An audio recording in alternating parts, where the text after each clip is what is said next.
Buenos días, buenas tardes, buenas noches. Tenemos hoy un programa especialísimo hecho con compañeros y compañeras que son parte de analistas, de investigadores también, de muchos ámbitos, tanto del arte, de la cultura y también obviamente de la política, de las situaciones mundiales.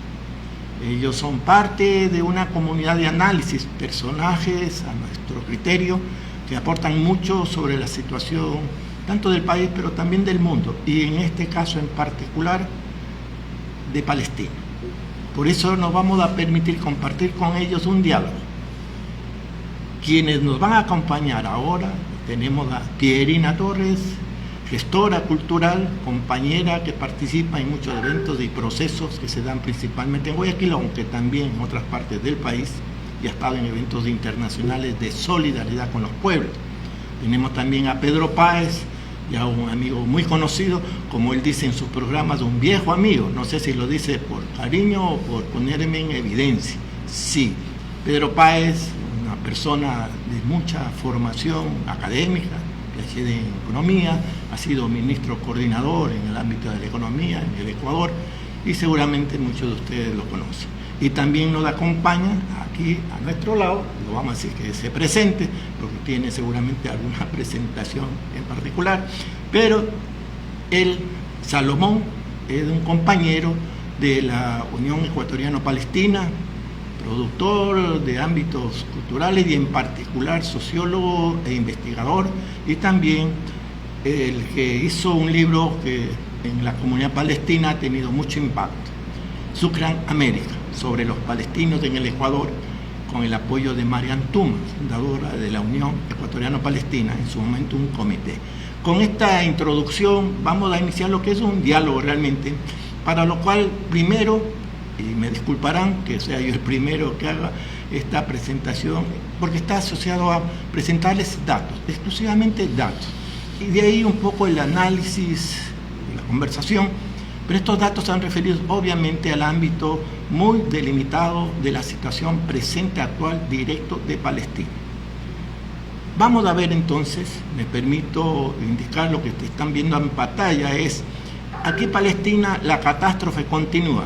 ¿Quién llora por ti, Palestina? Creo que ahí está en gran parte nuestra preocupación y el ámbito de la temática. ¿Cuáles son los datos que quiero compartir inicialmente con ustedes y empezar esta conversación? Y lo tenemos. Vale decir, Palestina fue alguna vez el hogar de 2.3 millones de personas y de 4.000 años de historia y cultura. Hace pocos días, justo estos días de julio, se recordó mucho lo que ya eran los 1000 días del genocidio en Palestina. Dicho esto, vale tener presente que algunas personalidades, tanto de gobiernos como de organismos sociales, han sido expresamente indicados que hay una suerte de lo que dice, por ejemplo, la presidenta de Eslovenia: nos detuvimos del holocausto, no detuvimos el holocausto, no detuvimos el genocidio en Ruanda, debemos detener el genocidio en Gaza, no hay más excusas, ninguna. Al Jazeera, un medio de comunicación, indica claramente que son 1000 días de guerra en Gaza, 90% de la franja destruida y el 80% tomada por Israel. Hay otros datos que realmente duelen decirlos, pero a veces los números son necesarios para dimensionar la catástrofe. De acuerdo al Ministerio de Salud de lo que sigue el gobierno de Gaza, 73.000 palestinos han muerto en este genocidio, 1000 días. Más de 21.500 de los fallecidos en Gaza eran niños, entre ellos 1.022 bebés.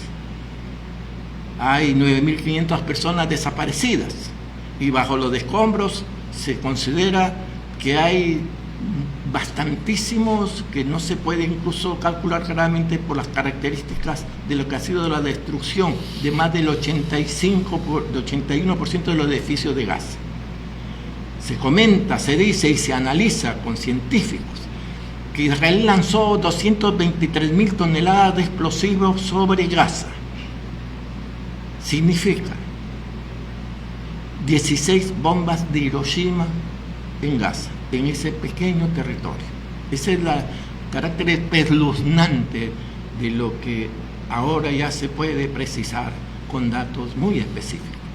Y hay otros datos complementarios, que lo diríamos rápidamente, que en este periodo de una llamada tregua que se dio el mes de diciembre del año pasado, una tregua que supuestamente era parte ya de una pacificación total, pero resulta que han habido cerca de 1.000 personas asesinadas, o sea, ha seguido la matanza, obviamente no en la dimensión original de los años anteriores, pero han habido más de 11.000 violaciones totales de lo que se suponía era una tregua por parte de Israel. Ha habido ataques a colonos, o sea, se amplió el tema a Cisjordania. Colonos, los colonos que son israelíes, que atacan a los originarios que están asentados allí en Palestina, ancestralmente. Atacan a los colonos, se apropian de sus tierras, obviamente se dan demoliciones de esas edificaciones. Estamos hablando de Cisjordania. Gaza con Cisjordania es parte de todo lo que ahora se es todavía, y esperemos que sea siempre así, Palestina. Y evidentemente han sido asesinados en este periodo también cerca de 50 personas más, y así podemos ampliar para decir que en Cisjordania, a raíz de lo que supuestamente en una tregua de paz tenía que derivarse también a una reducción de la represión. Otros datos también, que mientras se daba la Copa del Mundo, se cumplió estos 1000 días bajo el asedio israelí. Ya que se constituyó mucho, había que tener presente que la FIFA autorizó oficialmente la presencia de la bandera palestina. Hago énfasis en esto porque en los estadios se dio muchos hechos realmente de mucha solidaridad, demuestra la solidaridad de los pueblos del mundo.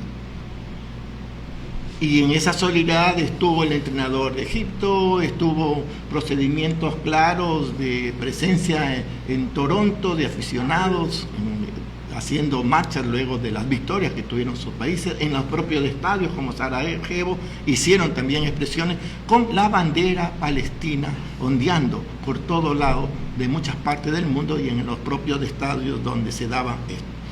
Esto un poco dimensiona la solidaridad con Palestina.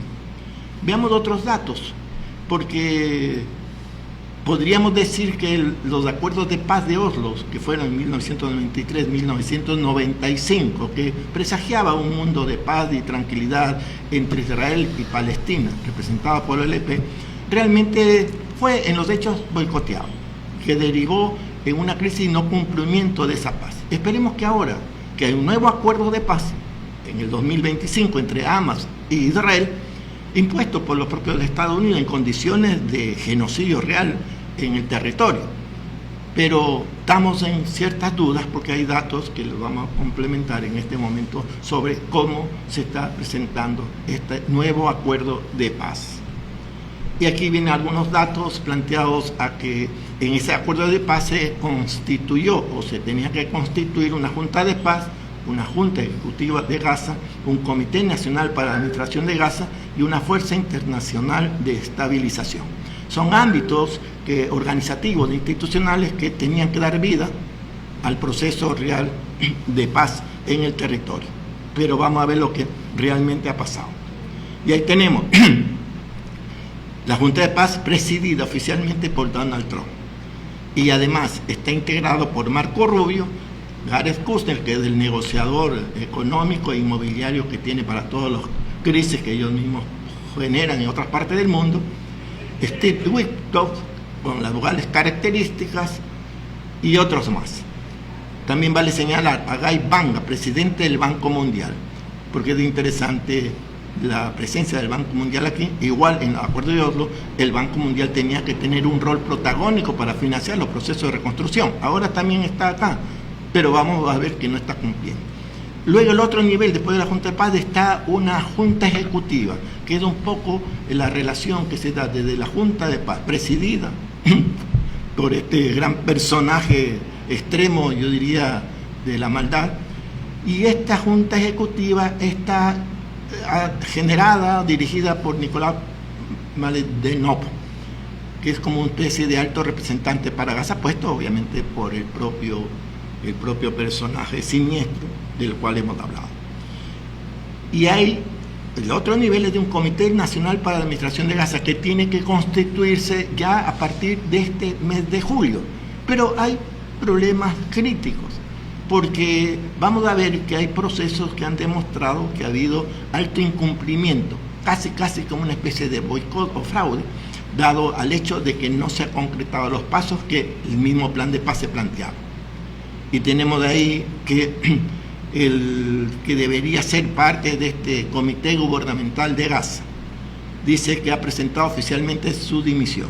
Esta frase, jefe del Comité Gubernamental, es que ha estado actuando, realmente es la conducción de gobierno que tiene Hamas a partir de un proceso democrático que se dieron hace unos 15 años y que se mantuvo como parte de este compromiso que hubo hacia la paz, pero que tiene que entregar a su vez de eso a una Comité Nacional para la Administración de Gaza, puesto en ese momento también por esta Junta de Paz presidida por Trump. Y finalmente, y muy lejos de que se pueda concretar, la llamada Fuerza de Estabilización Internacional, que hasta ahora no reúne ninguna tropa, aunque hay el apoyo de Marruecos, de Indonesia y otros países para constituirlo y así asegurar la paz y el cumplimiento de los acuerdos. Con esto hemos dado un panorama rápido y obviamente en el diálogo podríamos ampliar datos de información y análisis. Pasamos entonces, a partir de esto, y contando con el aporte, y también no solo la solidaridad obvia, sino también con los aportes que pueden dar con quienes vamos a iniciar el acto.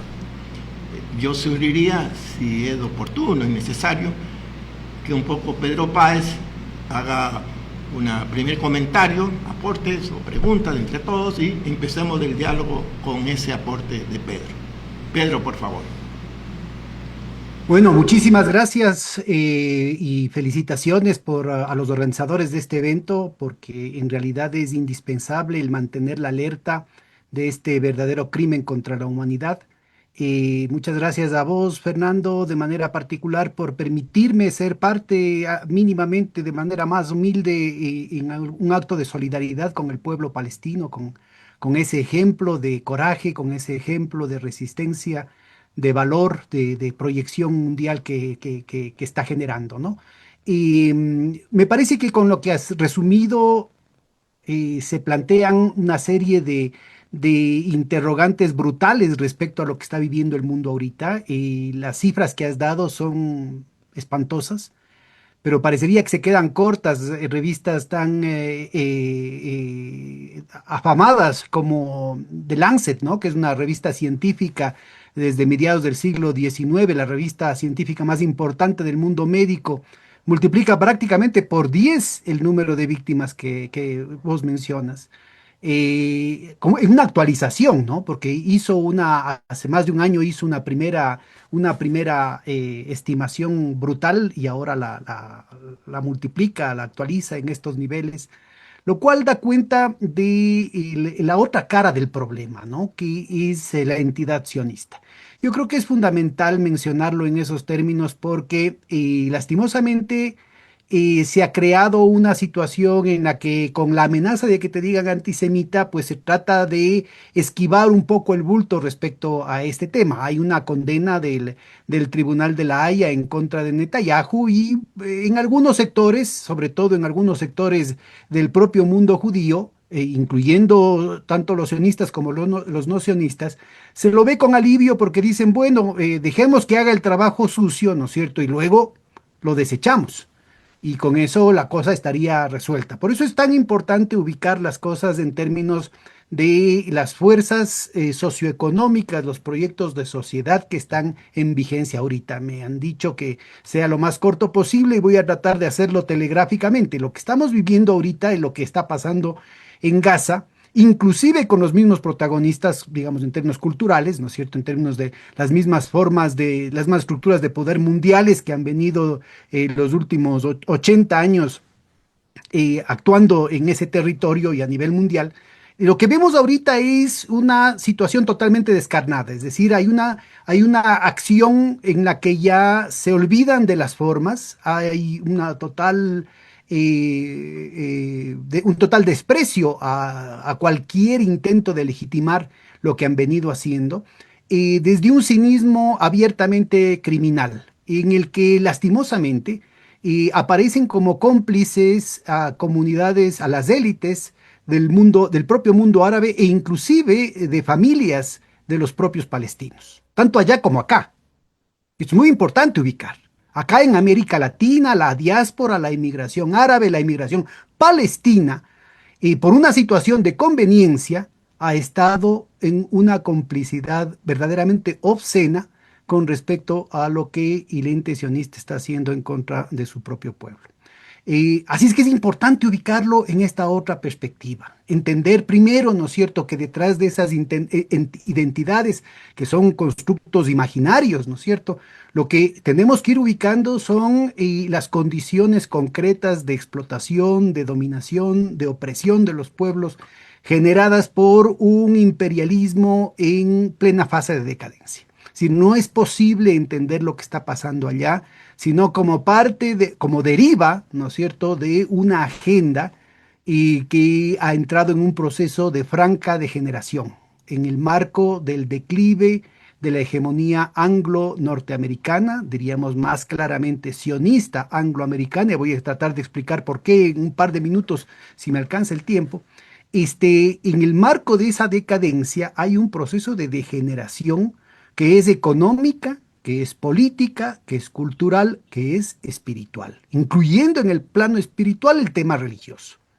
Y aquí es crucial ubicar, ¿no es cierto?, la manipulación que se está haciendo, no solamente dentro de la comunidad judía, dentro del heterogéneo mundo judío, con sectas como la Chabad Lubavitch, por ejemplo, ¿no?, que tienen una poderosa influencia dentro de Israel, dentro de las comunidades judías en la diáspora, dentro de Argentina con el presidente Milei, o sea, fuera de la comunidad judía, dentro de Rusia, incluyendo con el presidente Putin, dentro de los Estados Unidos, dentro del mundo europeo, pero también la relación que tienen en torno al control de las instancias del deep state, sobre todo del aparato de inteligencia de sicariato ligado al Mossad, a las fuerzas de defensa, llamadas fuerzas de defensa de Israel, ¿no es cierto?, a las fuerzas armadas de Israel, que controlan y buena parte de los nuevos desarrollos en lo que tiene que ver con, por ejemplo, Palantir, Pegasus,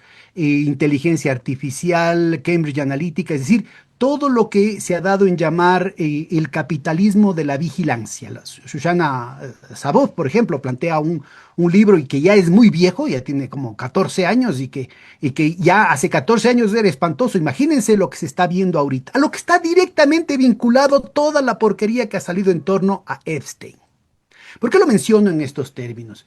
Porque ha habido una articulación, o más bien dicho, ha aflorado, se ha evidenciado una parte del iceberg, la puntita del iceberg, ¿no es cierto?, de la verdadera estructura de dominación, de las verdaderas estructuras de selección, reclutamiento y promoción dentro de, el bloque de poder mundial, de esta hegemonía sionista angloamericana que ubica claramente, ¿no es cierto?, las condiciones de degeneración a las que hacíamos referencia. Es decir, las condiciones materiales, objetivas de reproducción de su poder entran en un proceso de callejón sin salida, de estrangulamiento endógeno, por la propia lógica del desarrollo científico y tecnológico que plantea una serie de desafíos en la rentabilidad y que empiezan a tratar de escapar esa situación, sobre todo el costo hundido del capital fijo en torno a la esfera de la circulación, sobre todo la especulación financiera, es decir, tratando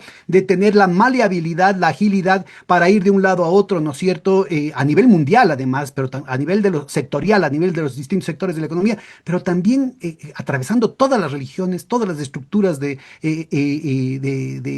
los partidos políticos, todas las ideologías, todas las culturas, todas, es decir, izquierdas, derechas, y entra en un proceso en el que los mecanismos de lealtad, de obediencia, de comando y control empiezan a ser definidos en torno, primero, al chantaje, y segundo, a una serie de procesos de degeneración personal, así, psicopáticas, ¿no es cierto?, que claramente ubican, como en la película de Ingmar Bergman, el huevo en la serpiente, ¿no es cierto?, el huevo de la serpiente, y cómo están en términos prototípicos, ¿no es cierto?, incubando unas condiciones ya totalmente antisociales, totalmente inhumanas, en las que el prospecto de una separación final de la especie humana entre los dominantes y los dominados puede tener una concreción biológica en torno al horizonte del poshumanismo.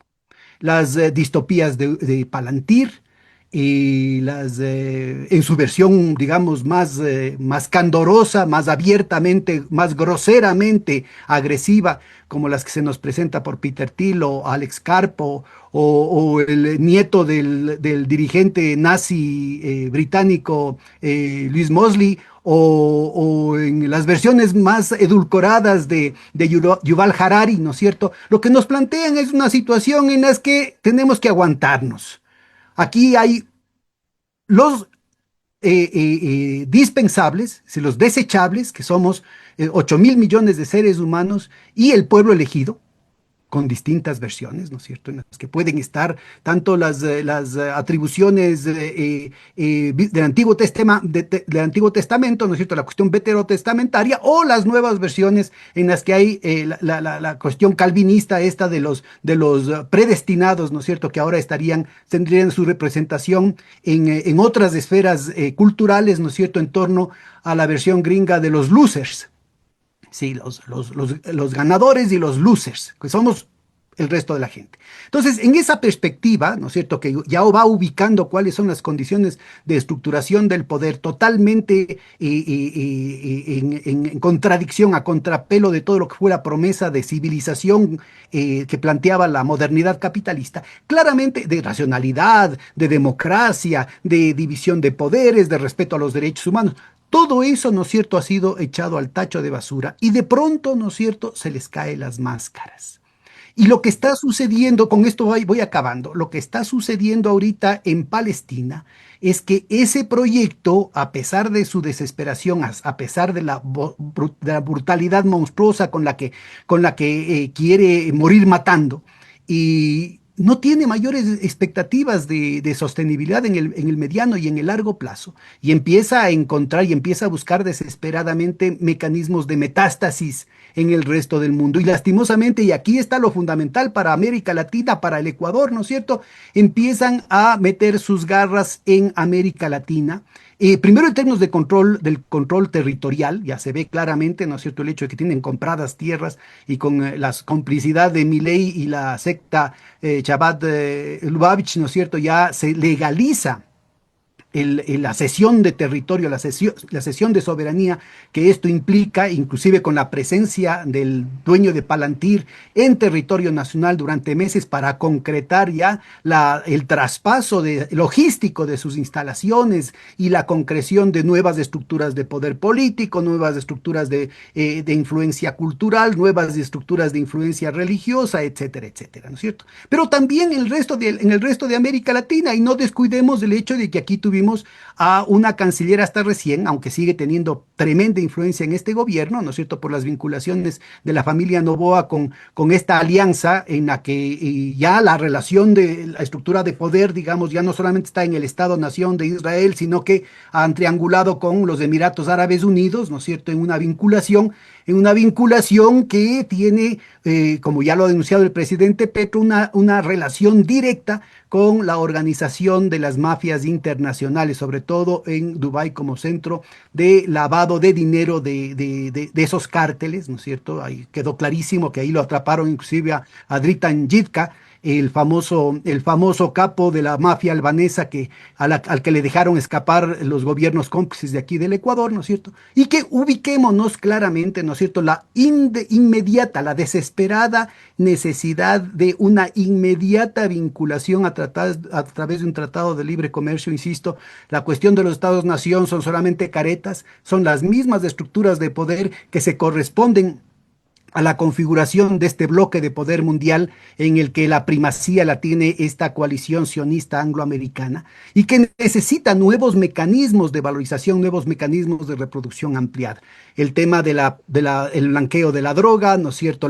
El blanqueo del oro ilegal y el tráfico de armas, del tráfico de órganos, del tráfico de personas, corresponden a una estructura logística, a unos flujos logísticos y de capitales que requieren la complicidad no solamente de los estados nacionales, sino de la gran banca con vinculaciones internacionales. Y no olvidemos que la canciller, con esto acabo, la canciller, aparte de esta situación del Tratado de Protección de Inversiones, disque con los Emiratos Árabes Unidos, la canciller, que era más cercana al señor Netanyahu, con doble nacionalidad, al menos dos nacionalidades tenía, dejó firmado un convenio por el cual y los ecuatorianos desesperados, a los que se les está cerrando las puertas de los Estados Unidos, ahora podrían ir como carne de cañón precisamente a los territorios de peligro a la que los propios israelíes ahorita no quieren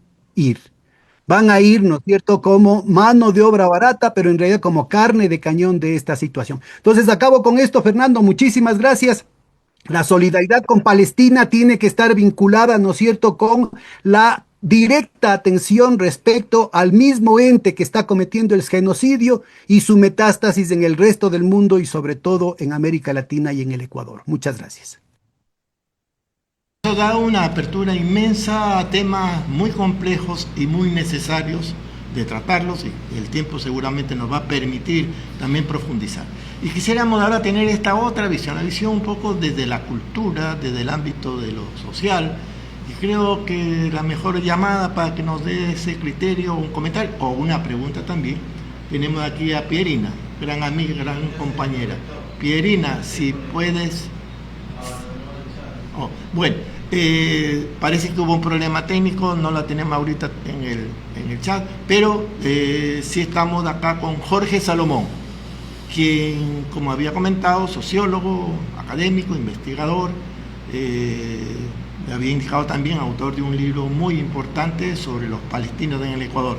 Bueno, sin más preámbulo, tus comentarios, tus aportes, por favor, Jorge.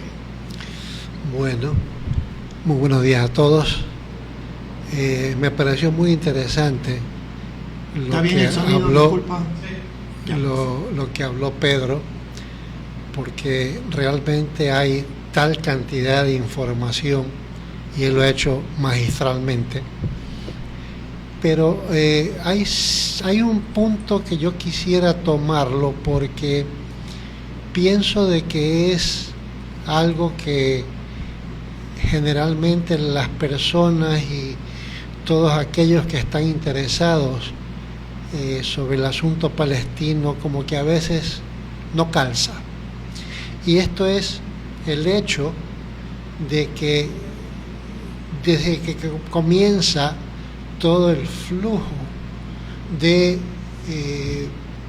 gente de Europa, judíos europeos, desde fines del siglo XIX hasta la actualidad, prácticamente se da una relación de conflictos entre los recién llegados, que al principio sí compraron tierras, o sea, judíos que estaban expulsados de Europa, compraron tierras, hicieron negocios para, digamos, asentarse con los palestinos que vivían en la zona y que estaban muy contentos de poder, pues, digamos, tener un dinero negociando tierras. Pero pasó el tiempo y comenzaron ya los problemas de violencia. El punto que quiero llegar es que la violencia desde más o menos los 20 años, 30, siempre fue creciendo. Y la violencia siempre fue, digamos, entre el grupo invasor prácticamente y las personas originarias. Mientras que en el Medio Oriente todo el mundo hablaba de lo que estaba pasando respecto al despojo de la tierra, ¿no? En Occidente lo que se hablaba era de que por fin estas personas, estos judíos que habían sido duramente maltratados durante siglos en Europa, por fin tenían un hogar, un sitio donde vivir. Entonces, habían dos narrativas. Una narrativa era la local y regional, en donde se veía un despojo, ¿no? Se veía una toma de tierra, ¿no? Y una expulsión de los palestinos hacia otras latitudes. En Occidente, ¿no?, la narrativa era diferente. Todos los medios de comunicación, todos los periódicos hablaban de que por fin este pueblo perseguido en Europa tenía ya un hogar donde podían vivir. Pasa el tiempo, se crea el Estado de Palestina, de Israel, se divide Palestina y los problemas no solo que no paran, se intensifican al punto donde muchísimos, o sea, cientos de miles de palestinos tienen que salir porque los sionistas ya estaban legalmente, ¿no?, ocupando esa tierra, que ellos, pues claro, utilizaban todo su arsenal, digamos, religioso, bíblico, para justificar lo que estaba pasando. Pasan los años, estamos en este momento y la narrativa es exactamente igual, excepto que a través del internet ha habido nueva gente, ha habido nuevos grupos que están entendiendo que esta situación histórica no debe continuar tal como está. Las masacres, todas las cuestiones que se están dando en los Estados Unidos, sí, la gente ya está consciente, estamos hablando de un 60% de la población en Estados Unidos, ¿no?, que está diciendo que es un horror lo que está pasando en Palestina y que las políticas de su país no son las correctas. ¿Qué pasa en Europa? Recién, por fin, muchos países están entendiendo de que la situación en Palestina es una situación desesperada. Entonces, la narrativa, a través de los medios de comunicación en Occidente, han dado una visión. Y se ha creado también toda esta situación de crear pues una idea del Übermensch, o sea, del superhombre judío sionista, ¿no?, que es capaz de hacer maravillas, es capaz de desarrollar el desierto, que es capaz de hacer aviones de guerra sofisticados y muchas cosas que son narrativas falsas.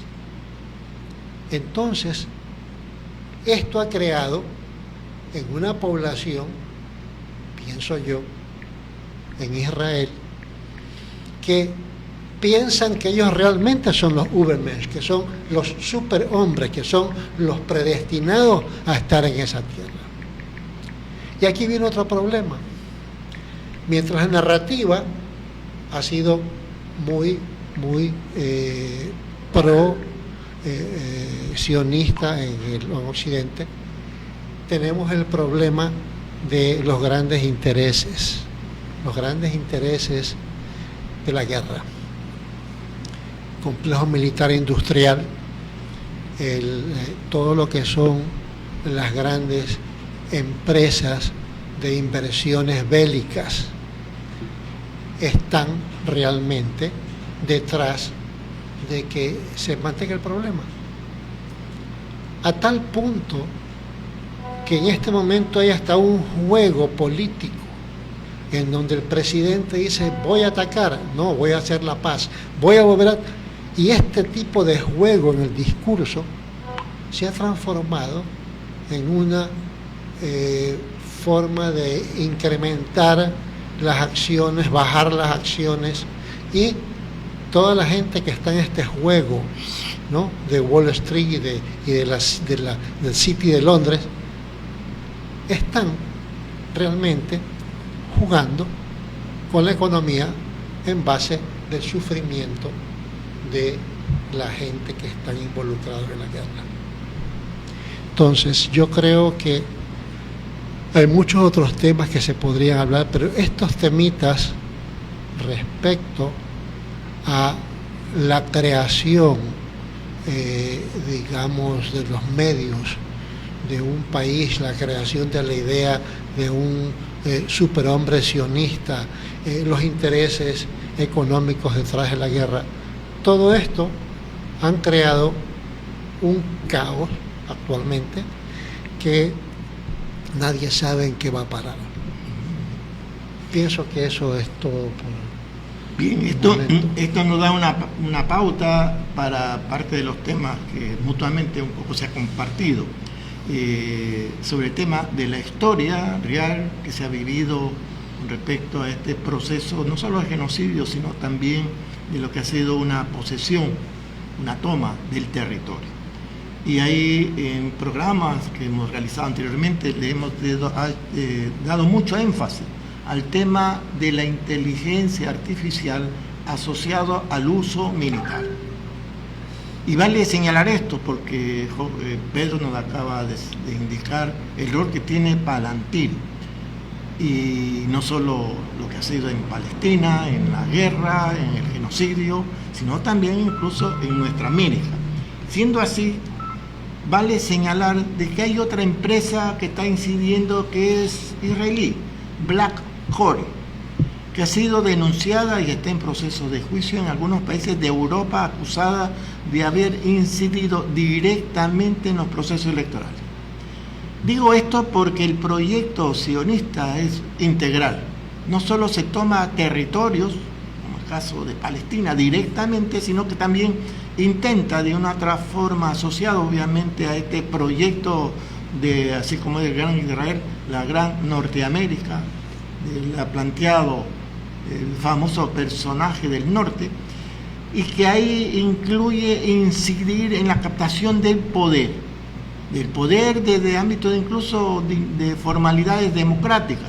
Pero para esto hay una nueva empresa, BlackCore, que está en algunos países también incidiendo directamente en los procesos electorales, y también está en el Ecuador, igual que Palantir.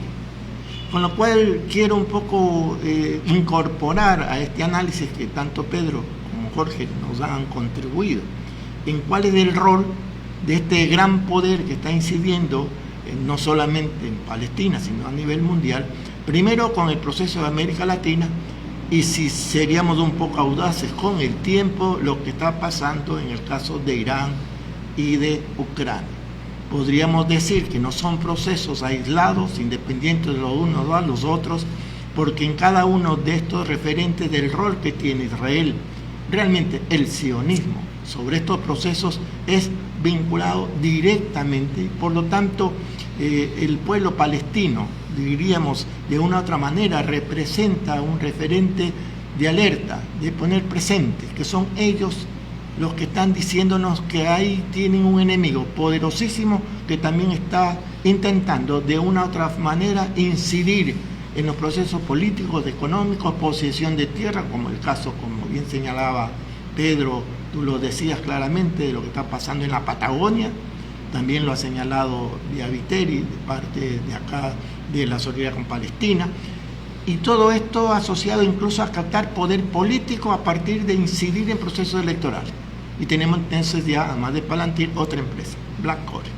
Bueno, en este ámbito, tú algo señalaste del rol de Palantir, pero ¿cómo se vincula, más allá del tema estrictamente de la inteligencia artificial y otros, cómo se vinculan estos tres, digamos, simultáneos procesos gravísimos que se están dando en tan periodo corto de tiempo? Estamos hablando de Ucrania, estamos hablando de Irán y estamos hablando también, obviamente, de Palestina. Por favor, Pedro, si nos ilustras, si nos das tu criterio sobre esa parte. Bueno, de nuevo el verbo de la serpiente.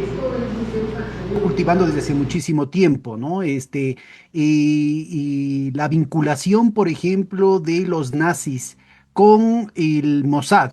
Y esto está documentado en torno a la presencia de Klaus Barbie en América Latina, la articulación con la mafia gringa, la mafia que realmente es la verdadera Cosa Nostra, no son los italianos, son los judíos que están allí controlando todo. Siempre ponen en las películas algún judío que, como siempre, como decía Jorge hace un momentito, es el Übermensch, o sea, es el que piensa, ¿no? Es el único que no es tonto. El judío es el que se encarga de las finanzas, ¿no? Entonces, está Meyer Lansky en el caso de Lucky Luciano, está Rothstein, que es el verdadero, Abelardo Rothstein, que era el verdadero jefe de toda esta cuestión, está en el caso del Padrino, ¿no es cierto? Aparecía primero Robert Duvall y después, ¿cómo se llama este otro actor? Bueno, se me fue ahorita el nombre. Pero el punto fundamental aquí es su vinculación con Klaus Barbie, en la articulación del tráfico de drogas, desde muy temprano, casi inmediatamente después de la Segunda Guerra Mundial, ligado a la cuestión del tráfico de armas, del tráfico de personas, la constitución de escuadrones de la muerte. Entonces recuérdese cómo, por ejemplo, Meyer Lansky aparece ligado con Klaus Barbie en el transporte ilegal ilícito de armas hacia Israel en un momento en el que había sido sancionado por la violación de las disposiciones de Naciones Unidas en los años 50 y 60. Y esto directamente vinculado al tema del tráfico de drogas. No tenemos tiempo para entrar en mayores detalles y antes de que me jales las orejas, Fernando, les pongo ahorita en antecedentes simplemente para que revisen lo que está pasando en Albania, ¿no? La mafia albanesa en realidad no es la mafia albanesa, tiene sus vinculaciones con Albania, pero se la controla desde la base militar de Kosovo. O sea, son los albaneses kosovares. Es decir, parte de este proceso de constitución de los circuitos del caos, ¿no es cierto? Que ya se les está desmontando en esa parte del sudoeste de Asia, de Eurasia, y que ahora la quieren transportar en América Latina, lo que tenemos que ir aprendiendo. Miren, son los kosovares, ¿no es cierto?, que está siendo terciarizado justamente con el Mossad. Como ahorita acaba de verse en el asunto de la explosión de las demostraciones de oposición del pueblo albanés, ¿no es cierto?, en contra de la hija y el yerno de Trump, que claramente vinculados al Mossad. Jared Kushner es parte de la estructura del Mossad, muy cercano a la misma estructura de chantaje que estaba vinculando a Epstein, que estaba vinculando a Peter Mandelson en el Reino Unido. O sea, muy directamente vinculado a la corona inglesa, muy directamente vinculado al MI6, ¿no es cierto? Y que de pronto quieren hacerse cargo, supuestamente con el mismo cuento de que es un negocio de bienes raíces, como lo que quieren hacer en Gaza, como lo que ya hicieron en Bali, en Indonesia, después del genocidio de 1,5 millones de indonesios en los años 60. Bueno, ahora quieren hacer un proyecto en una isla, sí, supuestamente paradisíaca, pero sobre todo porque tiene escondido una infraestructura militar construida durante el gobierno de Enver Hoxha, ¿no es cierto? Y que ahora es indispensable para triangular con la base militar de Kosovo en el control que tienen sobre toda Europa en su alianza con la Ndrangheta. La vinculación, ¿no es cierto?, ya son 8 embarques de banano y otras exportaciones ecuatorianas con cocaína por parte de las autoridades españolas en envíos hechos por empresas de la familia Novoa, ¿no es cierto? Nos ayudan a ubicar un poco cuál es el mapa que tienen allí en Europa, su relación con Amberes, su relación con el sur de Italia y su relación con la mafia albanesa. Esta mafia albanesa, que insisto, es controlada a través de Kosovo y a través de su terciarización con el Deep State de Israel. ¿Sí? Están ahorita, tienen su base de operaciones fundamentales, porque todos estos que estamos hablando son costos. La base de operaciones de las ganancias solo son posibles a través de su vinculación con la gran banca y los centros de lavado de capitales como Dubái. Por eso es fundamental para Ecuador, que le han convertido a partir de la mal llamada Ley de Fomento Productivo de agosto del 2018 en un centro de lavado internacional porque desregularon el sistema financiero. Por eso es fundamental, insisto, por eso están desesperados. El propio Noboa tuvo que hacer un viaje en 72, en 72 horas, tuvo que hacer un viaje de 39 horas personalmente a los Emiratos Árabes Unidos para corregir lo que habían hecho mal la traducción del bendito Tratado de Protección de Inversiones. ¿Por qué tanto empeño? ¿Por qué tanto empeño? Ellos ya tienen su inversión. Emiratos Árabes Unidos no es que nos van a dar nuestra gran solución en el ámbito tecnológico, ¿no es cierto? No es que nos van a ayudar en el desarrollo de nuevos cultivos, no es que son los grandes descubrimientos en el campo de la medicina, no es que son los grandes avances en el campo de la energía, no sé, pues nuclear o de la cuestión energética, no. Los Emiratos Árabes Unidos tienen el único interés que tiene para la oligarquía ecuatoriana es ser un centro de lavado de dinero. Es otra guarida fiscal, especializada, como insisto, en su vinculación con Israel, pero también con la mafia albanesa y con el control que están haciendo sobre el trabajo esclavo en Somalilandia. Ellos son los que sostienen una guerra civil tremendamente cruenta y silenciada, invisibilizada por los medios, inclusive por los progresistas, ¿no es cierto? Por esta vinculación en las que involucran a sectores, ¿no es cierto?, de las otras redes de esta izquierda posmoderna ligada a Soros y esta otra cuestión, ¿no es cierto?, en la que es fundamental el tema de esta articulación mundial. Si ustedes se ponen a ver, por favor, cojan un mapa y van a darse cuenta de que lo que estamos hablando es que con pocas personas, a partir del control que tienen del aparato especulativo, a partir del control que tienen del chantaje, de las relaciones de poder dentro de los distintos países, a partir del chantaje, del conocimiento privilegiado de los negocios, del conocimiento privilegiado de lo que decía Jorge hace un momentito, cuál va a ser la noticia que va a dar Trump mañana, ¿no es cierto?, para que suban el valor de las acciones, las bolsas de valores en las distintas partes del mundo, o cuándo va a bajar las bolsas de valores, para de acuerdo a eso seguir especulando. Pues una minoría cada vez más minúscula, ¿no es cierto?, pueden movilizar, pueden instrumentalizar a naciones de Estado de distintos lados, incluyendo a la nación más poderosa de la Tierra, que son los Estados Unidos, incluyendo a bancos, ¿no es cierto?, que pueden estar en Ecuador, que pueden estar en Inglaterra, que pueden estar en Francia, incluyendo a ejércitos, incluyendo ejércitos de liberación, como por ejemplo los kurdos, ¿sí?, que pueden ser perfectamente instrumentalizados en torno a este tipo de cosas. Yo creo que es muy, muy importante, porque en 5 minutos, como hicieron con Yugoslavia, en 5 minutos, por ejemplo, podrían convertirle al Ecuador en un centro de conflicto para vender las armas. Acuérdense cómo en Guayaquil, compañeros, con todo el cariño, acuérdense cómo en Guayaquil hubieron voces que durante la crisis bancaria dijeron que esas regulaciones eran un ataque regionalista de Quito en contra de Guayaquil, cuando hicieron la marcha de los Crespones Negros. 1 millón de guayaquileños, la marcha más grande que hubo en el Ecuador. Muchos de ellos pidiendo armas para atacar a Quito, cuando en realidad lo que había es una manipulación por parte de los banqueros. Una manipulación que incluía, como estaba mencionando hace un momentito Jorge, ¿no es cierto?, un cambio de la historia. Sí, acá en Occidente, no solamente los medios de comunicación, sino también la academia aplaudían el hecho de que se haya instalado la invasión sionista en medio de Palestina, porque era un territorio vacío, lleno de bárbaros, llenos de gente supersticiosa, bárbara, gente de horca y cuchillo. Así es que iban ahí a civilizar, por fin, a poner un poco de orden y de decencia en esa tierra inhóspita. Esa es la versión que teníamos acá. Inclusive sectores de izquierda, inclusive la propia Unión Soviética apoyó la instalación del Estado de Israel. Entonces ubiquémonos, por favor, en 5 minutos, ¿no es cierto? Todas estas historias que están reescribiendo, ¿no es cierto?, que están reescribiendo, todos estos ensayos académicos están reescribiendo la historia, para pedir, ¿no es cierto?, para decir que Guayaquil nunca fue parte del Ecuador, para decir que los ecuatorianos tienen que pedir visa para entrar a Guayaquil. Fíjense. Cosas que ahora nos parecerían una barbaridad. Revisen, por favor, los periódicos, revisen, por favor, la prensa de 1998 al 2001. Estuvo a punto de crearse una guerra civil si no hubiera sido porque se les adelantó el tiempo a los bancos y empezaron a caer los bancos antes de que ellos ya puedan instalar el caos en el Ecuador. Bueno, lo mismo quieren hacer ahora en el mundo. Lo mismo quieren hacer ahora en toda América Latina. Lo mismo quieren hacer ahora dentro de los propios Estados Unidos.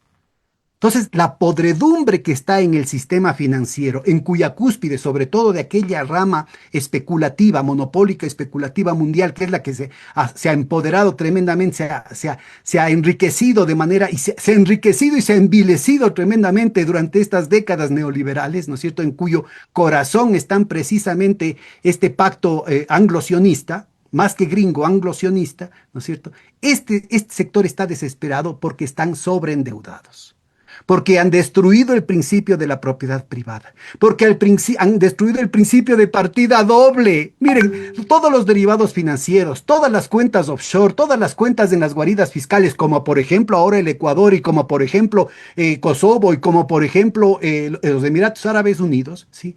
Tienen que ser instaladas como cuentas autónomas, como patrimonio autónomo, porque no pueden entrar dentro de los balances de los bancos. Esta situación no es un hecho marginal, esto ya constituye un cáncer gigantesco que es insostenible. Lo siguen sosteniendo sobre la base de inyecciones de liquidez a nivel mundial con efectos que hasta ahora han podido de alguna manera, ¿no es cierto?, y mantener la ley del embudo, la parte beneficiosa para ellos y la parte perjudicial para nosotros. Pero no se sabe hacia dónde va a llegar. Insisto, ahora lo que necesitan son mercados para el lavado de sus capitales en toda América Latina, y el corazón para eso es el Ecuador, con las leyes que les he venido mencionando, y para el complejo industrial militar a la que hacía referencia Jorge hace un momentito, ¿no es cierto?, con todo lo que incluyen las nuevas tecnologías, incluyendo Pegasus, incluyendo lo de Black Core, son mecanismos en las que ya el tema de la democracia no importa.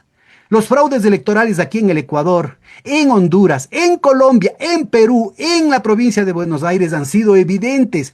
Y hay una cantidad de gente, inclusive analistas de izquierda, analistas progresistas, que hacen de la vista gorda, ¿no es cierto?, diciendo que eso es teoría de la conspiración. Las cosas están en nuestras propias narices, compañeros, para darnos cuenta de que la lucha del pueblo palestino también es la lucha de todos los pueblos del mundo. Un poco en la última sección, en donde de paso podríamos compartir unas últimas intervenciones de los que nos acompañan ahora. Me da un par de minutos. Y quería un poco hacer esta referencia, principalmente para un poco recuperar parte de los procesos que en este momento se están presentando. Para esto precisaría, el 17 de noviembre de 2025 se aprobó lo que fue el Plan Integral para poner fin al conflicto de Gaza. Este es el rol de las Naciones Unidas, porque eso lo resolvió el Consejo de Seguridad. Fue aprobado con 13 votos a favor y 2 abstenciones.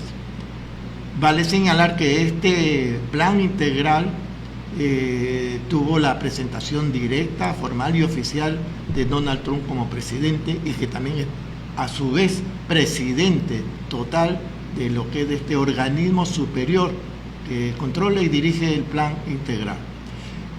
Vale finalmente de estas fechas que el 15 de mayo, habiéndose cumplido ya los 6 meses de este proceso de paz, se suponía que tenía que haber un informe de los resultados. Hago esta referencia porque en este mes de julio, de acuerdo a esa programación, tenía que constituirse lo que se denomina esta administración para Gaza a partir de una incorporación directa de, se dice, tecnócratas palestinos. Esto está prácticamente suspendido, y con eso quería un poco dejar establecido un punto de crítica o crisis también de lo que es este plan de paz. Igual lo que fue el acuerdo de Oslo en el siglo pasado, ahora podría estarse dando lo mismo. ¿Por qué razón? Israel no se ha retirado de los territorios de Gaza. Segundo, Israel no ha permitido la presencia real de toda la ayuda humanitaria, tanto de organismos internacionales, fundaciones y otros referentes propios humanitarios que apoyan a la humanidad realmente desde el punto de vista de su relación con el pueblo palestino. No ha cumplido tampoco el dejar de generar violencia y generar más asesinatos, tal como los datos que habíamos presentado. Con lo cual queremos precisar que ahorita hay un proceso de, digamos, de confrontación real y desde el punto de vista político, porque a su vez Hamas, que es el que representa el gobierno en la población de Gaza, no es que ha dejado de intervenir o de participar, es Hamas y su gobierno el que tiene que trasladar parte de la administración nueva hacia Gaza en el marco de este acuerdo. Pero Hamas ha dicho claramente que mientras no se cumplan estas obligaciones nacidas de un propio acuerdo de paz que ellos y Donald Trump lo promovieron, es imposible poder avanzar en que sea desarmado su estructura política militar, en que se excluyan de la conducción de Gaza. O sea, están en una especie de stand-by. Esto está en estos días, lo cual significa que la situación de Gaza sigue siendo compleja, sigue siendo difícil. Pues bien, esta intervención, que sería también de la despedida de Jorge, que quiere aportar y incorporado este tema como parte de relevar la situación de Palestina, que es lo que nos convoca. Por favor, Jorge, tenemos unos 5 minutos más. Sí, solamente quería agregar algo sobre lo que Pedro hablaba de la mafia albanesa y todos los asuntos de Kosovo. Y recuerdo que 50 años atrás, cómo al recorrer Yugoslavia uno veía que había una efervescencia en contra del Estado yugoslavo. Y recuerda Kosovo, cómo la gente hablaban y cómo la gente despotricaban contra todo lo que era Yugoslavia. Y uno seguía avanzando y llegaba a Croacia y hablaba con la gente y era la misma cosa. O sea, en esa época, hablando mediados de los años 70, ya había un hervidero anti-yugoslavo. ¿Quién lo financiaba? ¿Quién estaba detrás de todo esto de aquí? Yo me imagino que ya desde esa época Gene Sharp y todas estas personas actuaban y trabajaban para esto de aquí, para la desestabilización, y lo lograron.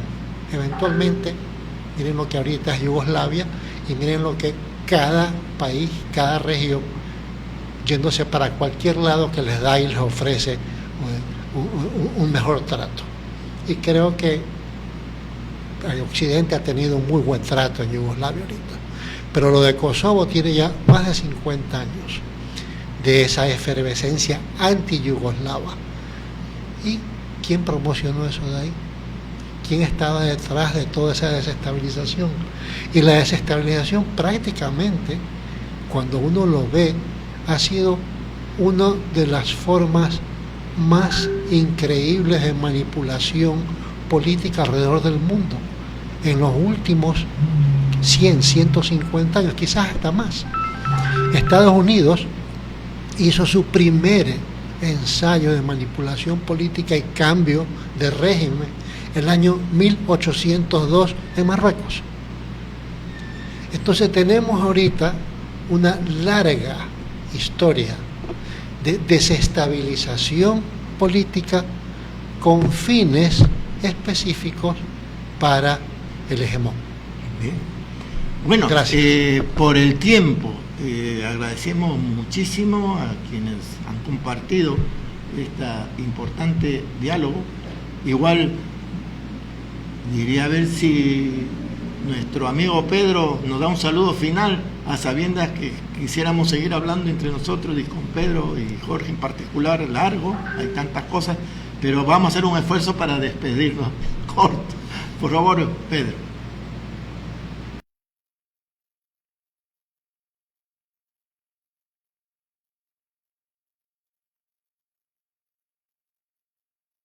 Sí, fundamental, muchas gracias. Se decía que es fundamental continuar con estas labores de solidaridad, alertando de que el problema no ha acabado. No se han retirado, no solamente de Gaza, no se han retirado del avance de la penetración en Cisjordania, no se han retirado de Líbano, no se han retirado de Siria.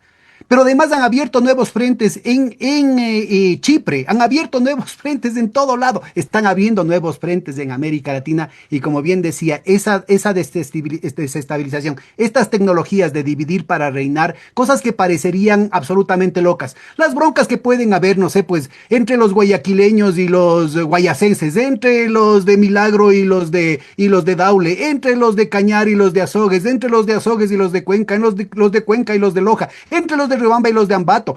Pues eso de ahí en 5 minutos, vean, acuérdense a propósito de que ahora el fútbol ecuatoriano nos está dando estas alegrías, acuérdense de Dusan Draskovic, este amigo yugoslavo que decía casi llorando en los canales de televisión, decía, yo no me meto en cuestiones de política, pero cuando yo era guagua, toda mi vida yo tenía mis vecinos, mis parientes eran croatas los unos, los otros eran musulmanes los unos, católicos los otros, nosotros éramos ortodoxos y jamás teníamos problemas de mayor alcance. En 5 minutos, como las sopas Maggi, ¿no es cierto?, nos hicieron que nos saquemos los ojos unos contra los otros. Y los dan como un asunto hecho y derecho, o sea, como eso era natural. Así van a hacer que nos saquemos los ojos los ecuatorianos, porque eso es negocio. Y adivinen quiénes son los dueños de las acciones que nos venden las armas, que nos van a dar los préstamos para que nos contramatemos y después van a tener los préstamos de la reconstrucción. Un gran abrazo.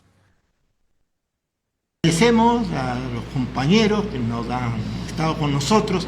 Ellos son parte de lo que hemos denominado una comunidad de análisis que ha promovido la Unión Ecuatoriana Palestina. Vale mencionar porque para próximos eventos seguramente también los invitaremos, como Alexis Ponce, Vía Viteri, Richard Sellán, Jorge Serrano, Martín Salcedo, Aminta Buenaño, Pedro Pierre, Juan Centurión, Ibsen Hernández, que son parte de esta comunidad de enlaces que no solo para los temas palestinos realmente, porque vemos por lo que han intervenido los compañeros, es una dinámica casi sistémica, mundial, global. Pero como bien dice Pedro, todos estamos juntos por la humanidad y también por la paz. Muchas gracias a todos y a todas. Gracias. Mucho gusto, Pedro. Chao.